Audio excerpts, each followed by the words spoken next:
কোর্টের নির্দেশ ছিল যে মন্ত্রী চন্দ্রনাথ সিনহা 12 তারিখ সারেন্ডার করবেন, কিন্তু তার ঠিক 6 দিন আগে আজকে আমরা দেখলাম সকাল 11:15 নাগাদ মন্ত্রী চন্দ্রনাথ সিনহা ব্যাংশাল কোর্টের ইডির যে স্পেশাল কোর্ট সেই স্পেশাল কোর্টে এসে সারেন্ডার করেছেন এবং তিনি কিন্তু এই মুহূর্তে কোর্টে রয়েছেন। এবং তোমাকে বলে দিই, আজকে ইডি তরফে কোর্টে আবেদন করা হয় যে চন্দ্রনাথ সিনহাকে তারা কিন্তু 7 দিনের জন্য নিজেদের হেফাজতে নিতে চায়, নিজেদের কাস্টাডিতে নিয়ে কাস্টাডিয়াল ইন্ট্রোগেশন তারা করতে চায়।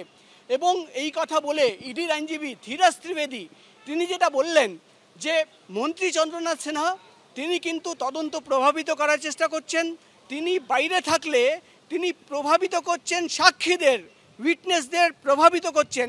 এবং মন্ত্রী চন্দ্রনাথ সিনহার বিরুদ্ধে ইডির অভিযোগ যে তিনি বাইরে থাকলে কিন্তু যেহেতু প্রভাবিত করছেন তাই তাকে